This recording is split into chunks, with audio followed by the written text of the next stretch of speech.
Hello friend, જય શ્રી કૃષ્ણ. હું હેનલ પટેલ કાના કિચનમાં તમારું સ્વાગત કરું છું.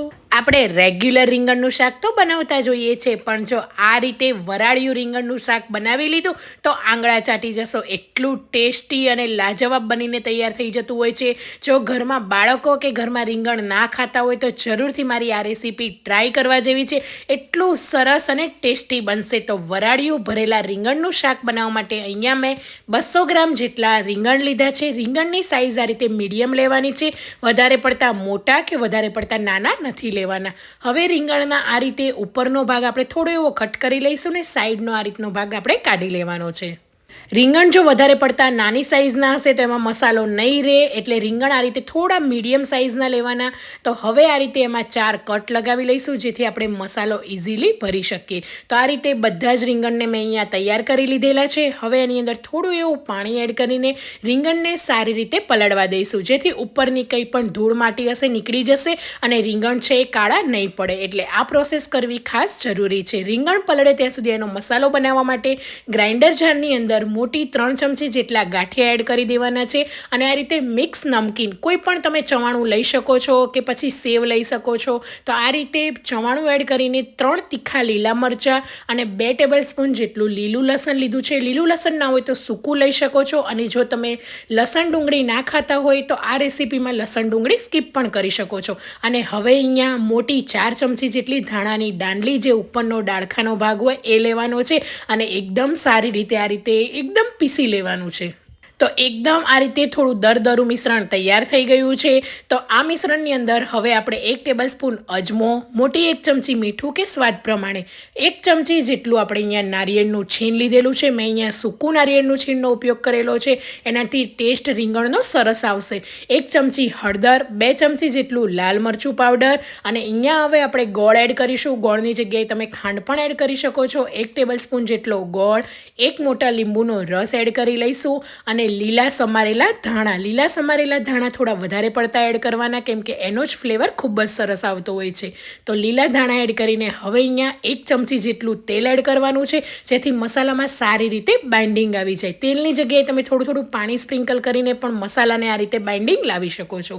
મસાલો જોઈને જ ખબર પડી ગઈ હશે તમને કેટલો સરસ મસાલો બનીને તૈયાર થઈ ગયો છે અને કેટલું સરસ બાઇન્ડિંગ આવી ગયું છે. તો મસાલો આપણો તૈયાર છે. અને હા, મસાલો જ્યારે બનાવો ત્યારે થોડો વધારે બનાવવાનો, કેમ કે રીંગણ ભરવામાં પણ આપણે ઉપયોગ કરીશું અને એ પછી શાકમાં પણ ગ્રેવીમાં આપણે આ જ મસાલાનો ઉપયોગ કરવાનો છે. તો હવે આ મસાલાને રીંગણમાં સારી રીતે પ્રેસ કરીને ભરી લેવાનું છે, જેથી રીંગણની બહાર મસાલો જરાય નહીં આવે. તો તમે જોઈ શકો છો કેટલો સરસ રીતે મેં આ મસાલાને રીંગણની અંદર ભરી લીધો છે. આ રીતે તમે મસાલો ભરશો અને બનાવશો, થોડું એવું મસાલામાં તેલ એડ કરશો તો મસાલો બહાર નહીં આવે. અને જ્યારે તમે રીંગણનું શાક બનાવશો ત્યારે છેક સુધી શાક બની જશે, તમે જમશો ત્યાં સુધી રીંગણની અંદર મસાલો આ રીતે બની રહેશે, જરાય બહાર નહીં આવે. હવે ઘરમાં રહેલી કોઈ પણ કાણાવાળી પ્લેટ, કોઈ પણ આ રીતે ચાણી મોટી હોય એની ઉપર કોટનનું કપડું મૂકી દેવાનું, કે કોટનનો એકદમ ક્લીન રૂમાલ મૂકીને બધા જ રીંગણને આપણે એડ કરી લઈશું. અને સારી રીતે ઢાંકીને એને સ્ટીમરની અંદર 10 થી 12 મિનિટ આપણે કૂક કરી લઈશું. બસ 10 મિનિટ થઈ જશે એટલે એકદમ સરસ રીતે વરાળથી આપણા રીંગણ તૈયાર થઈ જશે. તો તમે જોઈ શકો છો 10 જ મિનિટની અંદર વરાળિયા રીંગણ તૈયાર છે. છરી કે ટૂથપીકની મદદથી ચેક કરી લઈશું.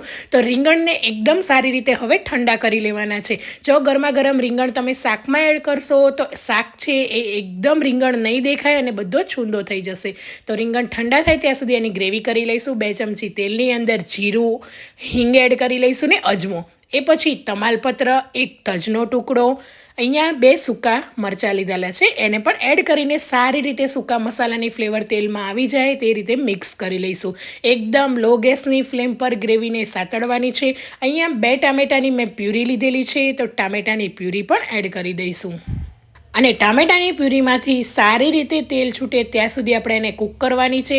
એટલે આ રીતે એકદમ સ્લો ગેસની ફ્લેમ પર જ આપણે બધી જ ગ્રેવીને કૂક કરશું. ટામેટા જલ્દીથી ચડી જાય એના માટે અડધી ચમચી મીઠું એડ કરી લઈશું, 1 ચમચી હળદર, બધી વસ્તુને મિક્સ કરી લેવાની છે. અને હવે અહીંયા 1 મોટી ચમચી જેટલો ધાણા જીરું પાવડર, આપણે ગ્રેવી પૂરતા જ મસાલા કરવાના છે, કેમ કે રીંગણ ભર્યા ત્યારે એની અંદર બધા મસાલા કર્યા છે એટલે મીઠું પણ આપણે ધ્યાનથી એડ કરવું. હવે અહીંયા મેં અડધો કપ જેટલી લીલી ડુંગળી લીધી છે, વ્હાઈટ અને ગ્રીન બંને પાર્ટ મિક્સમાં લીધો છે, એને પણ આપણે એડ કરી લઈશું. તમે અત્યારે લીલી ડુંગળી સિઝનમાં છે એટલે મેં લીધી છે. લીલીની જગ્યાએ તમે સૂકી ડુંગળીની પેસ્ટ પણ એડ કરી શકો છો. અને હવે જે આપણે રીંગણ ભરતી વખતે જે મસાલો વધારીને રાખેલો એને પણ આપણે એડ કરી લઈશું. તો મસાલો આ રીતે વધારે જ બનાવવાનો, મેં જેમ કીધું એમ, કેમ કે આ મસાલાનો ફ્લેવર જ સરસ આવશે ગ્રેવીમાં. એટલે મસાલો આપણે એડ કરીને એકદમ સારી રીતે મિક્સ કરી લેવાનું છે પહેલાં. અને મસાલા અને ગ્રેવી સારી રીતે ભળી જાય ને બધું જ તેલ સરસ રીતે છૂટું પડે એટલે આ રીતે મિક્સ કરી લેવાનું છે. તો તમે જોઈ શકો છો ઉપર તેલ સરસ એવું આવી ગયું છે. હવે આપણે એની અંદર ગરમ પાણી, તો 1 કપ જેટલું ગરમ પાણી એડ કરી રહીશું. તમારે જેટલી ગ્રેવી કરવી હોય એટલું પાણી તમારે અહીંયા એડ કરી લેવાનું છે. અહીંયા મેં 1 કપથી 1.5 કપ જેટલું એડ કરેલું છે.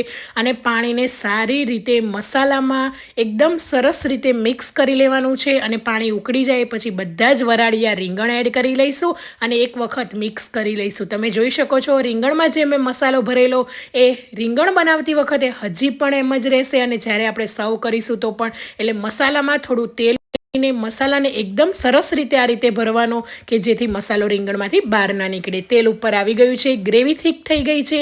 તો હવે લીલા સમારેલા ધાણા એડ કરી દેવાના છે. ને જો આ શાક તમે બાજરીના રોટલા સાથે ખાઈ લીધું તો એની કંઈક મજા જ અલગ હોય છે. તો જરૂરથી તમે ક્યારેય ના બનાવ્યું હોય તો મારી આ રેસીપી ટ્રાય કરજો. એટલું સરસ ટેસ્ટી અને લાજવાબ બનશે કે બધાને ઘરમાં ભાવશે. તો એકદમ નવી રીતે વરાળિયા ભરેલા રીંગણ તૈયાર છે. તો કેવી લાગી આજની મારી રેસીપી એ પણ મને જરૂરથી જણાવજો. Thank you for watching. મળીએ એક નવા વિડીયો સાથે.